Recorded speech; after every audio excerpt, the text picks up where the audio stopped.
What I'm about to tell you is something I've never shared with anyone before. For 6 months, I pretended to be completely oblivious while my business partner lived a double life right under my nose. And when I finally revealed what I knew, the look on his face was worth every sleepless night I'd spent planning my next move. My name is Sarah, and 3 years ago, I started a digital marketing agency with my college friend Marcus Chen. We'd been roommates at UCLA, stayed close after graduation, and when we both got tired of working for other people, we decided to take the leap together. I put in $60,000 of my savings. Marcus matched it. We signed a partnership agreement, found a small office in downtown Portland, and called ourselves Apex Digital. For the first 2 years, everything was perfect. Marcus was brilliant with the technical side, SEO, analytics, all that back-end stuff I found mind-numbing. I handled client relations, creative strategy, and the business development. We complemented each other perfectly. Our revenue grew from 0 to 400,000 in year 1, then jumped to 700,000 in year 2. But somewhere around month 26, Marcus started acting different. He'd always been a workaholic like me, staying late, coming in on weekends. But suddenly, he had appointments he couldn't miss.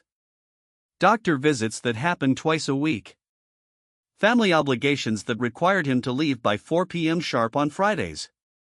When I asked about it, he'd get this tight smile and say something vague about personal stuff. At first, I didn't think much of it. We all have lives outside work, right? But then I started noticing the phone calls. Marcus would step outside to take certain calls, and when he came back, he'd look guilty. Like a kid who'd been caught with his hand in the cookie jar. The first real red flag came in March of last year. We were having lunch at our usual spot, this little sandwich place 2 blocks from the office, when Marcus's phone buzzed. He glanced at it and his face went completely white. "I have to go," he said, already standing up. "Emergency." But here's the thing, as he was rushing out, I saw the text notification on his screen. It was from someone named Amy and it said, "Sophia's fever is getting worse." Now, I'd known Marcus for 8 years. He'd never mentioned anyone named Amy. And who was Sophia? My mind started racing. Was he seeing someone he hadn't told me about? That would be weird, but not earth-shattering. We shared everything, or so I thought. That night, I did something I'm not proud of. I looked up Marcus on social media. His Facebook was locked down tight, but his Instagram was public. I scrolled back through months of posts, work stuff, food photos, gym selfies. Nothing unusual. But then I noticed something strange in the background of a photo he'd posted from his apartment. There was a child's drawing taped to his refrigerator. Marcus didn't have kids. At least, that's what he'd always told me. In college, he used to joke about being allergically single. Even when we started the business, he'd complain about friends getting married and having babies, saying it was career suicide. So why was there a kid's drawing in his kitchen? I started paying closer attention. Those mysterious Friday departures? They always happened right before school pickup time. The doctor appointments? They coincided with pediatric office hours. And that guilty look he'd get after phone calls? It was starting to make sense. 2 weeks later, I decided to follow him. I know how that sounds, but I needed to know what was going on. Our business partnership was built on trust, and I felt like that trust was being violated in some way I couldn't quite understand yet. On a Friday afternoon, I watched Marcus leave the office at his usual 4 o'clock time. I waited 5 minutes, then got in my car and followed him. He drove to Laurelhurst Elementary School. I parked across the street and watched as Marcus got out of his car and joined the line of parents waiting for pickup. When the kids started streaming out, I saw a little girl with pigtails run straight into his arms. She couldn't have been more than 6 years old, and the way she hugged him, there was no doubt. This was his daughter. But it got more complicated. A woman approached them, blonde, early 30s, wearing scrubs like she was a nurse or medical professional. The little girl hugged her too, and then all three of them walked to Marcus's car together. This had to be Amy. I sat there in my car, completely stunned. My business partner, the guy I trusted with half my life savings, the person I saw more than my own family, had a secret family. And for some reason, he'd hidden them from me for over 2 years. That weekend was torture. I wanted to confront him immediately, but something held me back. Maybe it was curiosity. Maybe it was hurt. Or maybe I just wanted to understand the full scope of what he was hiding before I played my hand. So I decided to wait. And watch. And gather information. Over the next 6 months, I became a detective in my own life. I learned that Amy was indeed a pediatric nurse at OHSU. Sophia was Marcus's daughter from what appeared to be a previous relationship, though Amy seemed to be very much in the picture now. They lived together in a house in southeast Portland, a house I drove past more times than I care to admit. The more I learned, the angrier I became. Not because Marcus had a family that was actually wonderful. I was angry because he'd lied to me. Every time I'd suggested team-building events, company parties, or even just casual dinners where partners could bring their families, Marcus had made excuses. He'd created this entire fictional version of himself as a single, childless workaholic. But the real kicker came in August. We were preparing our year-end financial reports, and I noticed some discrepancies in our expense accounts. Marcus had been billing personal expenses to the company. Pediatric medical bills.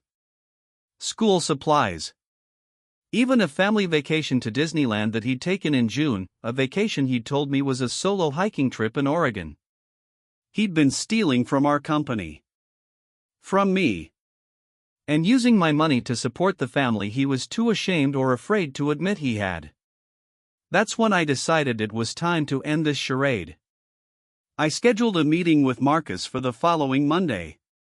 Told him we needed to discuss some financial irregularities.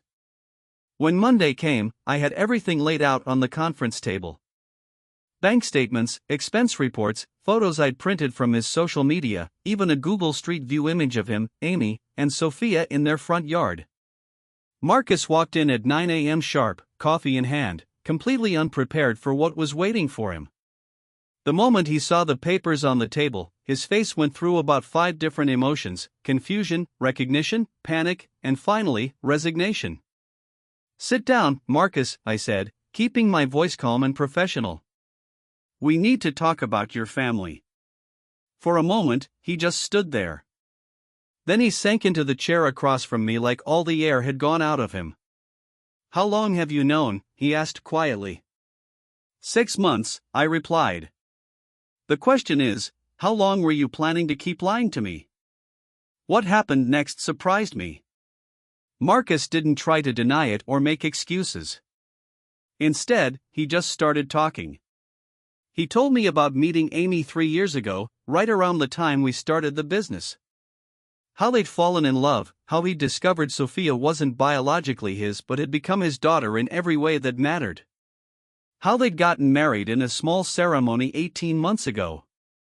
I was terrified, he said, looking directly at me for the first time since he'd sat down.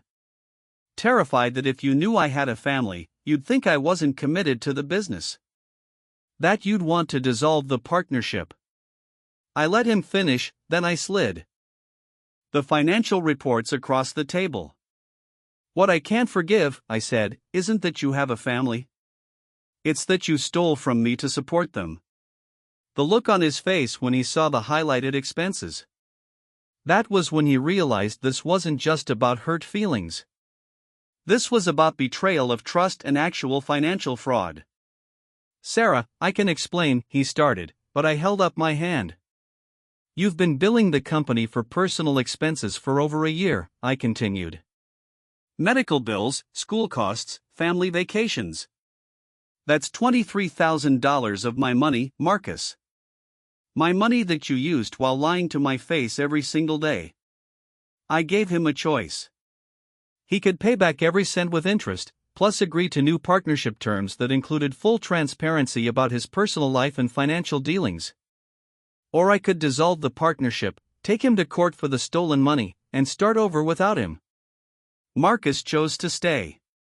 He paid back the money within 2 weeks. Apparently, Amy had been urging him to come clean for months and had been setting aside money for exactly this situation.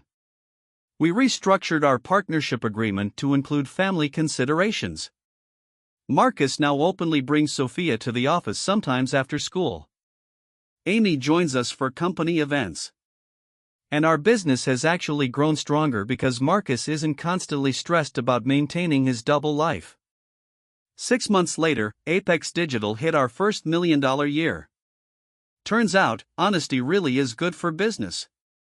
But I learned something important about trust: once it's broken, it takes time to rebuild. Even now, a year later, I still verify Marcus's expense reports more carefully than I used to. Some scars don't fully heal. If you're in a business partnership, or any relationship built on trust, learn from my story. Secrets have a way of coming to light eventually. And when they do, the cover-up is usually worse than whatever you were trying to hide in the first place. What would you have done in my situation? Let me know in the comments below. And if this story resonated with you, hit that subscribe button. I've got more stories about trust, betrayal, and the complicated relationships that shape our lives.